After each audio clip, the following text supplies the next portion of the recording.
Muy buenas noches, queridos hermanos. Estamos listos para empezar nuestro estudio bíblico esta noche. Como siempre lo hacemos todos los jueves en la noche, y estamos estudiando el libro de los Hechos. Y rápidamente hemos llegado ya al capítulo 9. Como ustedes saben, estamos estudiando cada semana, capítulo por capítulo y versículo por versículo. Creo que esta es una de las mejores maneras, hermanos, de alimentarnos con la palabra de Dios. Nada de lo que hagamos, como dije alguna vez, sustituye la palabra de Dios. Nada que hagamos. Podemos cantar, podemos trabajar para el Señor, podemos hacer muchas cosas, pero nada sustituye a la palabra de Dios, porque la palabra de Dios es como nuestro alimento. Es como decía Pedro en su epístola, es la leche espiritual no adulterada. Y son las que nos dan el conocimiento de Dios y crecemos en el conocimiento de Dios cuando leemos, cuando estudiamos, cuando escudriñamos la palabra de Dios. Por eso es tan importante, hermanos queridos, que tengamos la palabra de Dios en nuestra mente y en nuestro corazón y que la obedezcamos. Eso es importantísimo. ¿Saben por qué? Porque durante nuestra vida que hemos vivido como no cristianos, se ha metido en nuestra cabeza mucha filosofía del mundo. Y al final nosotros hacemos lo que pensamos. Si nuestra mente está llena de filosofía del mundo y la filosofía del mundo está contraria a la palabra de Dios, entonces vamos a hacer las cosas que no queremos. No queremos ofender a Dios. Pero como nuestra mente está llena de filosofía del mundo, naturalmente vamos a hacer esas cosas. Sucede lo diferente cuando comenzamos a leer la palabra de Dios, comenzamos a estudiar la palabra de Dios, la filosofía del mundo se va desplazando y la mente de Dios, la mente del Señor viene a nuestra cabeza y hacemos las cosas que son agradables para Dios. Por eso es que Romanos capítulo 12, versículo 2 dice que no nos conformemos a la manera de pensar de este mundo, sino seamos transformados por medio de la renovación de nuestro entendimiento para que comprobemos que la voluntad de Dios es buena, agradable y perfecta. Cuando estamos leyendo, estudiando, meditando, escudriñando, memorizando la palabra de Dios, estamos sacando la filosofía del mundo y la palabra de Dios está llegando a nuestros corazones y mentes y hacemos naturalmente las cosas que a Dios le agrada. Bueno, después de esta introducción, vamos a leer Hechos capítulo 9, versículo 1 al 9, que estaremos meditando en esta noche. Dice así la palabra de Dios. Saulo, respirando aún amenazas y muerte contra los discípulos del Señor, vino al sumo sacerdote y le pidió cartas para las sinagogas de Damasco, a fin de que si hallase algunos hombres o mujeres de este camino, los trajese presos a Jerusalén. Mas yendo por el camino, aconteció que al llegar cerca de Damasco, repentinamente le rodeó un resplandor de luz del cielo. Y cayendo en tierra, oyó una voz que le decía, Saulo, Saulo, ¿por qué me persigues? Él dijo, ¿quién eres, Señor? Y le dijo, yo soy Jesús a quien tú persigues. Dura cosa te da coces contra el aguijón. Él, temblando y temeroso, dijo, Señor, ¿qué quieres que yo haga?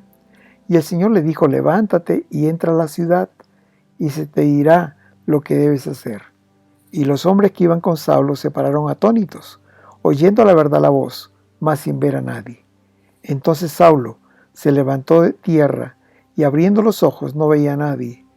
Así que, llevándole por la mano, le metieron en Damasco, donde estuvo 3 días sin ver y no comió ni bebió. Oremos. Señor, en esta noche, Señor, te pedimos que tu Espíritu Santo nos ayude. Tú le dijiste a los discípulos que cuando tú te vayas, el Espíritu Santo les recordaría las cosas que tú habías enseñado. Así, Señor, te pedimos esta noche que nos ayudes, Señor, a entender tu palabra y podamos hacerla carne en nuestros corazones, Señor, que se entronice en nuestros corazones. Y como decíamos hace un momento, que tu palabra limpie nuestras mentes de filosofía del mundo y ponga en nuestra mente la mente tuya, Señor, tu voluntad, tus palabras. Gracias, Señor, porque sabemos que así será, porque tú lo has prometido y tú siempre cumples. En el nombre de Jesús. Amén. Amén. Vamos a dividir este pasaje de 9 versículos en 3 partes. La primera parte vamos a ver a un Saulo perseguidor de la iglesia, cuando él perseguía a la iglesia. La segunda parte vamos a ver su encuentro con Jesús, cómo fue el encuentro con Jesús. Y la tercera parte estaremos viendo de cuando Pablo pasa de ser un perseguidor a tener un llamado de Dios para ser un predicador. La primera parte, Saulo, perseguidor de la iglesia. Dice Hechos, capítulo 7, versículo 58, 2 capítulos antes del que nos toque en esta noche. Dice que cuando mataron a Esteban, Saulo estaba presente. Allí, viendo que Esteban estaba siendo asesinado a pedradas. Y dice el versículo 58, y echándole fuera de la ciudad, le apedrearon. Y los testigos pusieron sus ropas a los pies de un joven que se llamaba Saulo. Es decir, Saulo estaba presente cuando Esteban murió. Y quizás él vio el testimonio de Esteban, que con una convicción tan profunda no le importaba entregar su vida realmente por su fe en Jesucristo. Es más, cuando él estaba ya muriendo, entregando su espíritu, dice, yo veo al Señor a la diestra del Padre. Y dicho esto, dijo también, perdona a los que no saben lo que hacen, y entregó el espíritu. Interesante, Pablo había visto esto de primera mano. Sin embargo, él seguía persiguiendo a la iglesia. En el capítulo 8 y el versículo 3 nos dice que Pablo asolaba a la iglesia entrando casa por casa y arrastraba a hombres y a mujeres y los entregaba en la cárcel. Tal era su furia contra los cristianos, que dice este versículo que arrastraba, no importa, sean hombres o sean mujeres, y los llevaba a la cárcel. Pablo realmente era un hombre muy especial, muy celoso. Aquí podemos ver la ira que tenía contra los cristianos. Y el capítulo que nos toca hoy día, del versículo 1 al versículo 2, dice, Saulo, respirando aún amenazas y muerte contra los discípulos del Señor, vino al sumo sacerdote, y el versículo 2 dice que les pidió cartas para las sinagogas de Damasco, a fin de que si hallase algunos hombres o mujeres de este camino, los trajese presos a Jerusalén. Según este pasaje, Saulo perseguía a la iglesia. Y aquí el escritor Lucas dice, respiraba amenazas y muerte contra los discípulos. Su meta era acabar la iglesia. Esa iglesia naciente, aún incipiente, en sus inicios quería acabarla, quería imponer el miedo para que las personas que seguían a Cristo se desanimaran y volvieran atrás. Casi cuando ya estaba finalizando su carrera, en el capítulo 22 de Hechos, cuando hizo su defensa ante el pueblo, él explica un poco más por qué lo hacía. Ahí en el versículo 3 al 5 del capítulo 22 dice, yo de cierto soy judío, nacido en Tarso de Cilicia, una ciudad romana, pero criado en esta ciudad, instruido a los pies de Gamaliel. Gamaliel era un hombre muy educado, muy famoso. Él era un doctor en leyes y él enseñó a Pablo, él lo educó a Pablo, dice, instruido a los pies de Gamaliel. Pero también dice que era estrictamente conforme a la ley de nuestros padres. Él era un fariseo, es decir, él era un cumplidor de la ley. Eran muy estrictos. No solamente la ley de los 10 mandamientos, sino se dice que los fariseos tenían como 6,000 leyes que las cumplían estrictamente. Y también dice este versículo 3 que era celoso de Dios. Es decir, él era un religioso, pero él era un religioso sin vida espiritual. Él cumplía con ritos vacíos, pero él estaba espiritualmente muerto, no tenía vida espiritual. Él tenía ira en su corazón. Estaba, dice, enceguecido por los celos. Y por eso dice que ahí él era celoso de Dios. Y entonces él pensaba que persiguiendo a los cristianos servía a Dios. Después en el capítulo 26 de Hechos, versículos 9 al 11, ante su defensa ante el rey Agripa, él dijo lo siguiente, yo ciertamente había creído mi deber hacer muchas cosas en contra del nombre de Jesús de Nazaret, lo cual también hice en Jerusalén. Él dice, yo encerré en cárceles a muchos de los santos, habiendo recibido poderes de los principales sacerdotes, y cuando los mataron, yo di mi voto. Es decir, como dice el versículo 9, él había creído que su deber era hacer muchas cosas en el nombre de Jesús. Como dije antes, él quería acabar con la iglesia, quería terminarla. Por eso que los encarcelaba a los discípulos y aún los metía presos y algunos los mataban. En Hechos capítulo 9, 1 y 2 dice que vino el sumo sacerdote y les pidió cartas para la sinagoga de Damasco, a fin de que si hallase algunos hombres o mujeres de este camino, los trajese presos a Jerusalén. Saulo estaba confabulado con las autoridades religiosas de aquel tiempo. Estas autoridades eran las mismas que habían crucificado a Jesús. Por eso pedía cartas de autorización, para justificar su persecución a los hermanos. Era tal el enojo que él los traía presos a Jerusalén. Hermanos queridos, durante la historia cristiana, muchas veces, muchos personajes de la historia trataron de darle fin a la iglesia. Trataron de eliminar la iglesia. Ustedes saben lo que pasó en la Unión Soviética, cuando ellos se declararon ateos, estaban contra las iglesias. En el mismo Cuba, por ejemplo, en China actualmente, ¿no? Porque la idea es exterminar la iglesia. Pero hermanos queridos, cuanto más persecución hay, más crece la iglesia. El Señor Jesús dijo, yo edificaré mi iglesia y las puertas del infierno no prevalecerán contra ella. El capítulo 22 de Hechos, versículo 4 al 5 dice, perseguía yo este camino hasta la muerte, prendiendo y entregando en cárceles a hombres y a mujeres. Como el sumo sacerdote también me es testigo, y todos los ancianos, de quienes también recibí cartas para los hermanos, y fui a Damasco para traer presos a Jerusalén, también a los que estuviesen ahí, para que fuesen castigados. ¿Cuánto daño hizo Pablo a la iglesia, hermanos? Saulo, perdón, porque Pablo fue después cuando él ya fue convertido. Murieron hermanos como Esteban. ¿Cuántos más quizás murieron que no tenemos registro en la Escritura? ¿Cuánta gente fue encarcelada?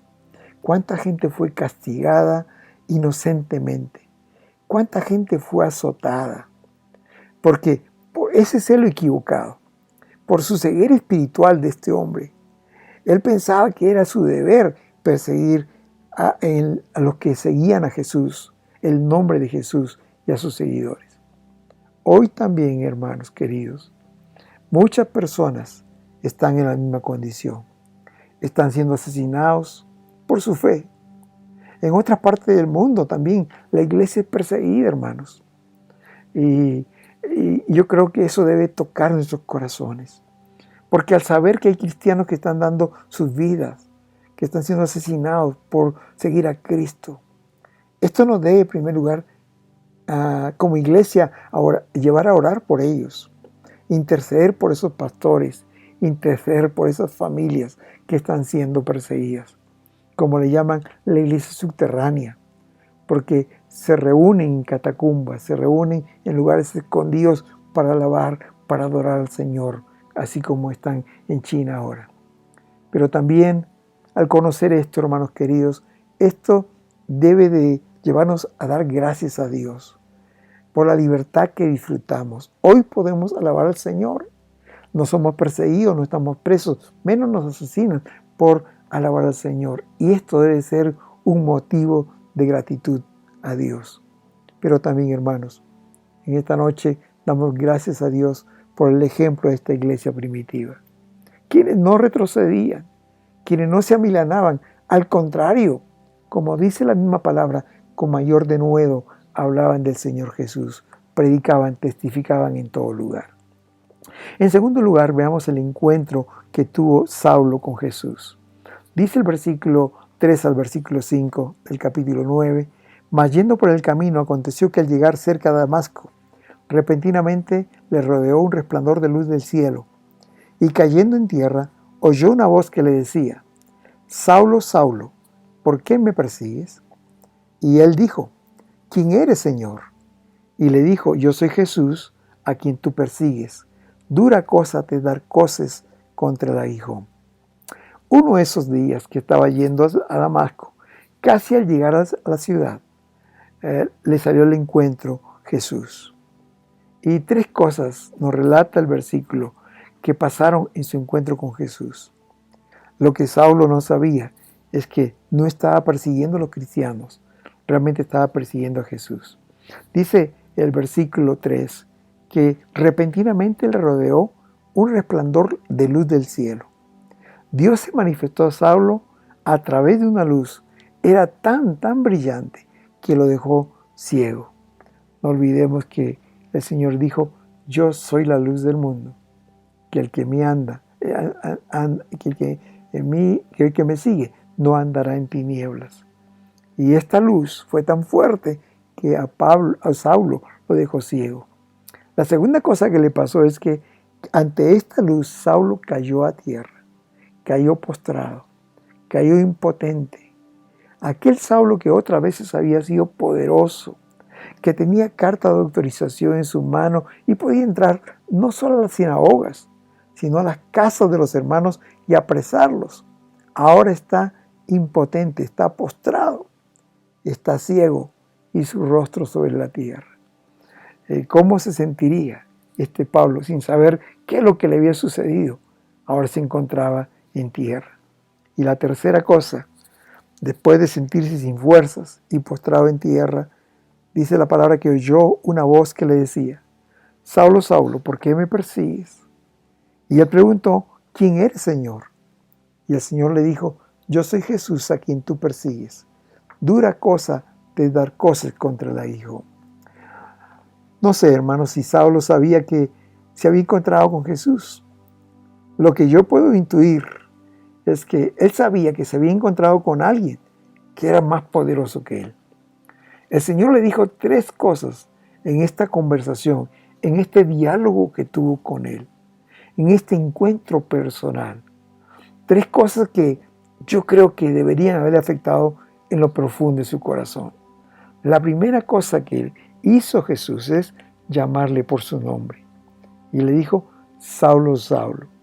Y la segunda cosa es preguntarle: ¿por qué me persigues? En otras palabras, lo que le estaba diciendo es: Saulo, yo te conozco. Yo sé quién eres. Y él no veía a nadie porque estaba ciego, pero sus amigos que le acompañaban tampoco. Escuchaban la voz, pero no veían a nadie. Pero la voz le decía por nombre: Saulo, Saulo, ¿por qué me persigues? Porque el Señor querido, seamos seguidores de Él o no, nos conoce. Sabe que lo que hacemos, sabe dónde estamos, sabe dónde vamos, sabe aún las intenciones del corazón. Y en este caso, Dios conocía bien a Saulo. Y es más, sabía que estaba persiguiéndole.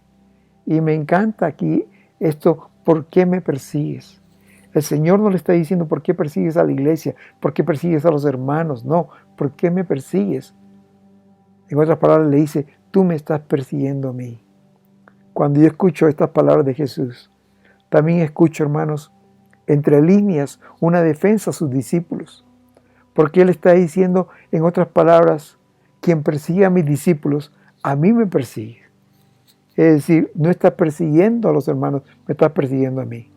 Y querido hermano, puedes estar seguro esta noche que si te sientes perseguido, o si eres perseguido, o eres atacado por causa de Jesús, Él saldrá a tu defensa, como salió a la defensa de los discípulos en aquel entonces. La segunda cosa que le dijo Jesús a Saulo directamente fue: yo soy Jesús a quien tú persigues. Qué duro debió haber sido para Saulo cuando Jesús le dijo: yo soy Jesús a quien tú persigues. Yo te conozco, Saulo.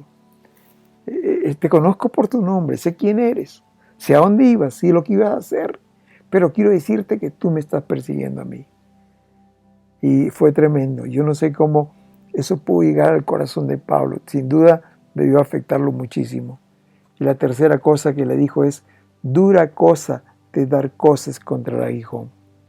Lo que Saulo estaba haciendo es dar puñetazos contra un clavo. Por eso le dice: dura cosa de dar cosas, puñetazos contra un aguijón, contra un clavo. El clavo no se iba a destruir. si no la mano de Saulo se iba a destruir.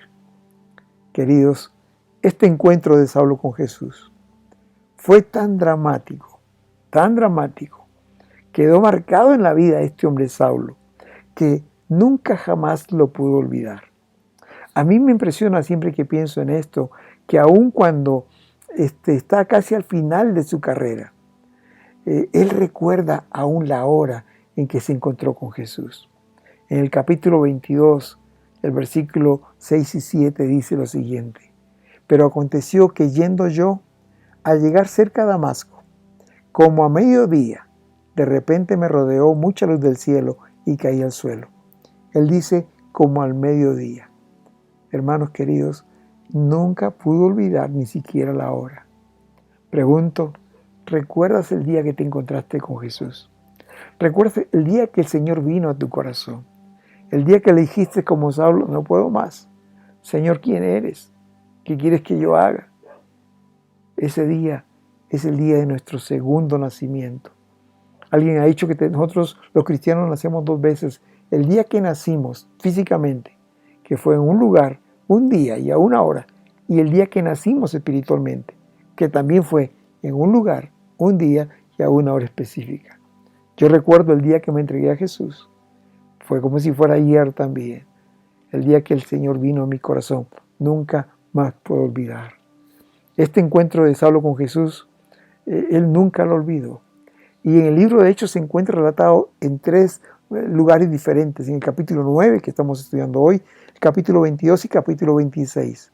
Solamente hay un evento que se relata más veces, que es la resurrección de Jesús, que se relata 4 veces, porque fue muy importante.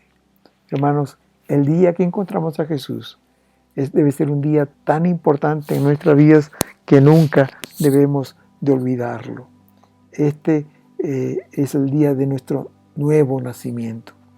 Y en tercer lugar, en primer lugar vimos el Saulo persiguiendo a la iglesia. En segundo lugar vimos su encuentro con Jesús. Y en tercer lugar, de perseguidor a tener un llamado de parte de Dios, ser predicador. Versículo 8 dice, entonces Saulo se levantó de tierra y abriendo los ojos no veía a nadie. Así que llevándole por la mano, le metieron a Damasco, en donde estuvo 3 días sin ver y no comió ni bebió. Imagino que esos minutos que duró esta experiencia que transformaron la vida de Saulo, debe haberle parecido a Saulo como si fueran horas interminables. Pablo había sido conquistado por el Señor. Saulo pudo reconocer que hay un Dios que es todopoderoso, contra el cual ningún hombre, ninguna mujer puede rebelarse y menos aún pensar vencerle. Aquí vemos a un Saulo indefenso. Dice la palabra, se levantó de la tierra, en donde permaneció postrado delante de Dios. Hermanos, qué lindo es postrarnos voluntariamente delante de Dios. Porque la Biblia dice que un día toda rodilla se doblará delante de Él. Y aquí Pablo fue la primera vez que estuvo postrado delante de Dios. En segundo lugar dice, y abriendo los ojos no veía a nadie. La luz del Señor fue tan fuerte que lo dejó ciego. Hasta ese momento yo creo que él no sabía que quizás volvería a ver dentro de 3 días o quizás pensaba que nunca más volvería a ver. Esa experiencia fue muy fuerte. Ahí estaba Saulo, impotente. Ahora necesitaba de otras personas para movilizarse, porque dice este versículo, llevándole de la mano, le metieron en Damasco. Nunca imaginó que él entraría en esta ciudad de esta forma. Y termina diciendo este versículo que allí estuvo 3 días y no comió ni bebió. Yo no sé si este fue un ayuno voluntario o simplemente no tenía hambre, porque la experiencia fue tan traumática. Pero ahí estaba Saulo. Imagino que en esos 3 días, hermanos, ¿qué cosas habría pasado por la mente de este hombre? El Señor hasta aquí no le dijo qué iba a hacer él o qué iba a pasar con él.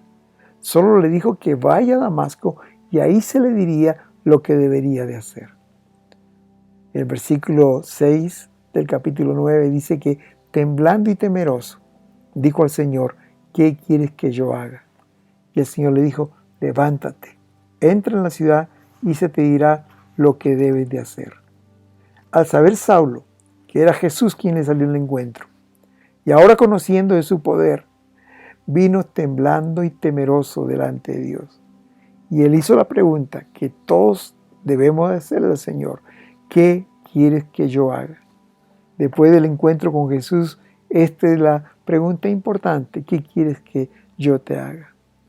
Me encanta lo que dice el capítulo 22 de Hechos, porque dice ahí que le dijo el Señor: ve a Damasco y ahí se te dirá todo lo que está ordenado que hagas. Hermanos queridos, todo lo que está ordenado que hagas. ¿Saben una cosa, hermanos? Siempre que el Señor llama a una persona, ya tiene una tarea para él o para ella. Nunca, nunca el Señor improvisa. Cuando el Señor llamó a Abraham, él ya veía una gran nación. Cuando Dios llamó a José a los 17 años, él ya lo veía como administrador de todo Egipto a los 30 años. Cuando Dios cuando salvó a Moisés de las aguas del río Nilo, él ya lo veía como el gran libertador del pueblo de Israel. Cuando Dios llamó a David, cuando fue ungido, siendo casi un niño, ya lo veía como el rey de Israel, cuando él tendría 30 años también. Cuando Dios llamó a Saulo, hermanos queridos, ya lo veía como el gran apóstol Pablo, este hombre que llevó el evangelio por todo el mundo. Fue el apóstol a los gentiles. Este hombre que escribió 13 de los 27 libros del Nuevo Testamento. Saben, queridos hermanos, Dios nunca improvisa. Él también tiene un plan hermoso, querido, para ti, para mí. Él solamente espera de nosotros la obediencia y la fidelidad al Señor. Cuando nosotros nos sometemos al Señor, a su señorío, lo aceptamos como Salvador y le seguimos fielmente cada día, queridos hermanos, veremos el plan de Dios cumplirse en nuestras vidas. Hoy también Él te está llamando para que le sirvas en su obra. Él tiene una tarea específica para ti, así como la tuvo para estos grandes hombres del Señor. Queridos hermanos, a manera de conclusión, esto que le sucedió a Saulo, le sucede a todo aquel que ha tenido un encuentro con Jesús. ¿Cuántas veces, hermanos, pensamos que estamos en el camino correcto? A veces persiguiendo o burlándonos de los cristianos o hablando en contra del Señor. Hermanos queridos, cuidados, porque Proverbios capítulo 14, versículo 12 dice: hay caminos que al hombre le parecen derecho, pero su fin es camino de muerte. En ese tiempo, al igual que Pablo, quizás nos creíamos autosuficientes, independientes, como si no necesitáramos de Dios. Pero hermanos queridos, un día, por su gracia, por su amor, el Señor salió al encuentro nuestro. Como dice el evangelista: no me elegisteis vosotros a mí, sino que yo os elegí a vosotros y los he puesto para que vayáis y llevéis muchos frutos. Hermanos, al igual que Saulo, un día el Señor nos mostró de su poder, pero también de su amor. Y nosotros le hicimos la misma pregunta, y si no se la hicimos, deberíamos hacerla: Señor, ¿qué quieres que yo haga? Y el Señor, por su misericordia, le dio una tarea a este hombre, que lo hizo de un perseguidor a un predicador. Transformó completamente su vida. Igual a nosotros, el Señor tiene una tarea para darnos. Querido hermano y hermana, Dios te mostró su poder. Dios te mostró de su amor para que le sirvas. Él tiene una tarea para ti. ¿Por qué en esta noche, a la luz de este pasaje, no le decimos: Señor, aquí estoy? ¿Qué quieres que yo haga? Señor, ¿qué quieres que yo haga? Hay una tarea para ti, hermano. No te quedes tranquilo escuchando solo al Señor o alabando al Señor. Dios te está llamando a hacer algo. Quizás a llamar a alguien que necesita del Señor, para consolarle, para orar por él. Quizás compartir tu testimonio con otro. Quizás dar una palabra de aliento. Quizás ayudar a otra persona que necesita de ti. Hermano, hoy es el día para que tú le digas al Señor, como Saulo le dijo: ¿qué quieres que yo haga? Y el Señor te va a decir lo mismo. Se te dirá lo que tienes que hacer. Si tú estás dispuesto, Dios te va a mostrar aquella tarea que tiene para ti. Oremos. Padre amado, en esta noche te damos las gracias por tu palabra. Señor, tu palabra es buena, agradable, perfecta. Ilumina nuestra mente, toca nuestros corazones. En esta noche, al igual que Saulo, Señor, te decimos qué quieres que hagamos, Señor. ¿Qué quieres que yo haga en tu obra? ¿Para qué me has salvado, Señor? ¿En qué quieres que te sirva, mi Dios? Abre mis ojos, toca mi corazón. Aquí estoy dispuesto para servirte, Señor. Gracias por tu palabra. Gracias por tu llamado. Gracias por tu amor, por venir a mi corazón, Señor. En el nombre de Jesús. Amén. Amén. Que Dios te bendiga, hermano querido, y que esta palabra haya servido para que puedas reflexionar en que tú eres útil. Tu vida, el Señor quiere usarla como un instrumento de bendición para trocar otras vidas que necesitan al Señor. Hoy mismo hay personas que necesitan de una llamada tuya. Hoy mismo hay personas que necesitan de un consejo. Quizás hay personas desesperadas que no saben qué hacer. Tú puedes llevarle la luz del Evangelio a esas personas. En el nombre de Jesús. Amén. Que Dios te bendiga. Que tengas un buen descanso. Amén. Amén.